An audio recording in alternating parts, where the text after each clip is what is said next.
পশ্চিম মেদিনীপুরের দাসপুরে পরিবর্তন সংকল্প সভায় বক্তব্য রাখছেন সুকান্ত মজুমদার। মুখ্যমন্ত্রী সংবিধানের শপথ নিয়ে তিনি বলছেন আমি চাইলে অমিত শাহ নিউ টাউন থেকে বেরোতে পারবে না। ভাবা যায় মুখ্যমন্ত্রী না গুন্ডা সেটাই বোঝা যাচ্ছে না। গুন্ডা বলবো না গুন্ডি বলবো কে জানে, জানি না কি বলা উচিত। একজন মুখ্যমন্ত্রী হয়ে তিনি বলছেন যে ভারতবর্ষের স্বরাষ্ট্রমন্ত্রীকে বের হতে দেবেন না নিউ টাউন থেকে। এত বড় দম, এত বড় বুকের পাটা, এত সোজা ভারতবর্ষকে নাকি সে হিলিয়ে দেবে। আর রাজ্যটাকে হেলাতে পারছে না, ভারতবর্ষ হিলিয়ে দেবে, এত বড় কথা। মনে রাখবেন ভারতীয় জনতা পার্টি মারামারি করে না, ভারতীয় জনতা পার্টি গন্ডগোল করে না। আমরা ঝান্ডার সাথে ডান্ডা রাখি, আমরা ডান্ডা রাখি। আজকে ডান্ডাগুলো একটু সরু সরু দেখলাম, কোনো অসুবিধা নেই। ভোট যত আসবে তত মোটা ডান্ডা নিয়ে বেরোবেন, ফ্ল্যাগটা ঢুকবে না। ফ্ল্যাগটা কি করবেন, মোটা বাঁশ নেবেন, বাঁশ নিয়ে তার উপরে ঝান্ডাটা রেখে পেরেক দিয়ে মেনে দেবেন। তাহলে দুটো সুবিধা আছে, মোটা ডান্ডা হবে, ভালো করে ধরাও যাবে, মারাও যাবে যখন প্রয়োজন পড়বে। আর ঝান্ডার দিকটা দিয়ে মারলে পরে পেরেকটাও থাকবে, ওটা দিয়ে ভালো করে লাগবে। তাই আমি বলি, হাতে উঠবে যখন কাঁচা বাঁশ, বদলে যাবে ইতিহাস। ভারতীয় জনতা পার্টি সেই ইতিহাস বদলাতে পারে, ভারতীয় জনতা পার্টি সেটা পারে। তাই আজকে অনেক সন্ধ্যা হয়ে গেছে, আমাদেরও আসতে অনেকটা দেরি হয়ে গেছে। আপনাদের কাছে আর বেশি কিছু কথা বলবো না, আপনারা নিশ্চিন্তে থাকুন। এই 26-এ নির্বাচন তৃণমূলের, 26-এ নির্বাচন, 26-এর বিসর্জন, 26-এর নির্বাচন বাঁচতে চায়, বাঁচতে চায়। এরপরে আর একটা লাইন যোগ করতে পারেন, বাঁচতে চায় বিজেপি তাই তৃণমূল, তৃণমূল, তৃণমূল, তৃণমূল, তৃণমূল। ভাইপো, ভাইপো, ভাইপো, পিসি, পিসি। আমাদের সরকার তৈরি করতে কতগুলো সিট দরকার? 147 খানা। আচ্ছা 48 একটা বাড়িয়ে দিলাম, 147 খানা তৈরি হয়ে আছে। দাসপুর দেবেন, দেবেন, দেবেন, তাহলে সরকার তৈরি হবে। আর সেই প্রতিজ্ঞা নিন। আর কি বললাম, প্রার্থীকে, প্রার্থীকে, প্রার্থীকে। তাই করবো না কোনো ভুল, ভোট পাবে, করবো না কোনো ভুল, ভোট পাবে। ভারত মাতা কি, भारत माता की जय जय श्री राम, जय श्री राम। भारत माता की। সবাইকে নমস্কার। সবাই ভালো করে বাড়ি যাবেন, শান্তিপূর্ণভাবে গাড়ি দেখে নিয়ে যাবেন। রাস্তায় যাওয়ার পথে কারোর সাথে গন্ডগোল ঝগড়া করবেন না। তৃণমূলের কাছে এখন মার খাওয়ার সময় নেই। মার, তৃণমূল এলে পরে একটু হালকা করে পেন্টিং ডেন্টিং এগুলো করে বাড়ি পাঠিয়ে দেবেন, চিন্তা নেই। ভারত মাতা কি। বিজেপি কর্মীদের হেনস্থার অভিযোগ, যার প্রতিবাদে এবার পথে নেমেছে বিজেপি। ডিসি ইএসডির অফিস অভিযান বিজেপির। আমি সরাসরি ফুলবাগানের ছবি আপনাদের সামনে রাখবো। দেখতে পাচ্ছেন একেবারে বা প্রতীকী হাত করা নিয়ে বিজেপির এই প্রতিবাদ কর্মসূচি, ডিসি ইএসডির অফিস অভিযান। সরাসরি কথা বলবো, শিবাশিস মৌলিক আমাদের প্রতিনিধি রয়েছেন। কি অভিযোগ বিজেপির এবং এই মুহূর্তের ছবিটাই বা কি শিবাশিস?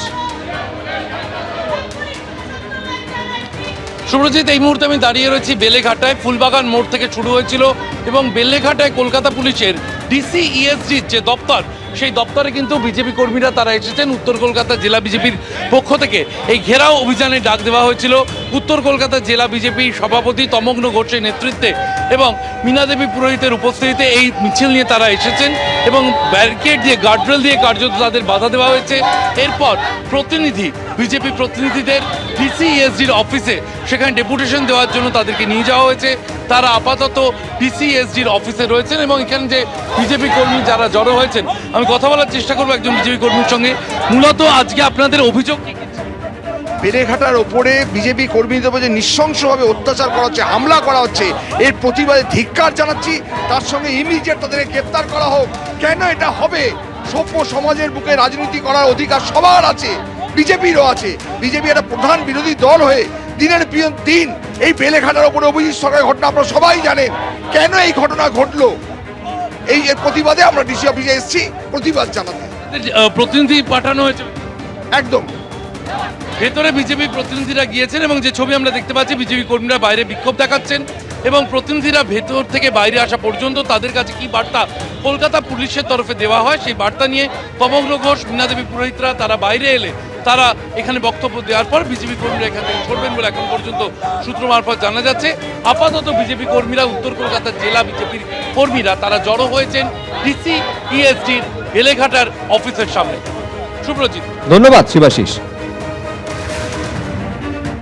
উন্নয়নের পাঁচালী বনাম চোরেদের পাঁচালী, 15 বছরের কাজের খতিয়ান নিয়ে তৃণমূলের উন্নয়নের পাঁচালী, চোরেদের পাঁচালী বলে কটাক্ষ শুভেন্দু অধিকারীর।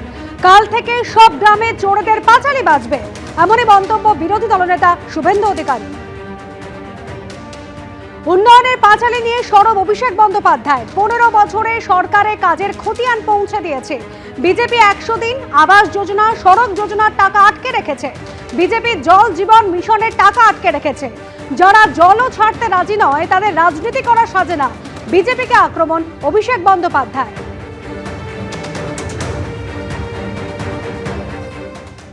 আর কেউ নেই ওদের সঙ্গে, কোনো মানুষ নেই, চোরেদের সঙ্গে কেউ নেই। আগামীকাল এখানে সব গ্রামে চোরেদের পাঁচালি বাজানো শুরু হবে। আগামীকাল থেকে ডেলি চলবে নন্দীগ্রাম। बीजेपी के लोग जब आपके पास आए कि भाई मोदी जी का हाथ सख्त करिए, मोदी जी को जिताइए, पहले बोलिए उनको 11 साल का रिपोर्ट कार्ड लेके आओ। बोलो तृणमूल कांग्रेस रिपोर्ट कार्ड लेके आए, तुम्हारे रिपोर्ट कार्ड कहाँ है? पहले रिपोर्ट कार्ड लाओ फिर वोट मांगो। हम उन्नयन पांचाली करके घाट घाट रिपोर्ट कार्ड दिया है कि तृणमूल ने 15 साल में क्या किया है। पिछला बार जब चुनाव हुआ था 10 साल का रिपोर्ट कार्ड घर घर पहुंचाया गया था। इस बार भी 15 साल का सरकार का काम और सरकार का जितना भी लोगों को सुविधा मिला है सारा सूची बना के घर घर दिया जा रहा है। बीजेपी का रिपोर्ट कार्ड कहां है? आप बताओ, बीजेपी को रिपोर्ट कार्ड लेके आना चाहिए कि नहीं आना चाहिए? आना चाहिए कि नहीं आना चाहिए? बीजेपी का रिपोर्ट कार्ड कहां है? जो बीजेपी ने हमारे आवास का पैसा रोक के रखा, जिस बीजेपी ने हमारा 100 दिन का मनरेगा का काम में एक पैसा नहीं देने दिया, जिस बीजेपी ने रास्ते का पैसा रोक के रखा, ग्राम सड़क योजना का पैसा रोक के रखा, आवास का पैसा रोक के रखा, सर्वशिक्षा मिशन का पैसा रोक के रखा, जल जीवन मिशन का पैसा रोक के रखा, जो पानी तक नहीं छोड़ते उसको राजनीति करने का अधिकार है। एबीपी आनंद एगिए थाके एगिए राखे।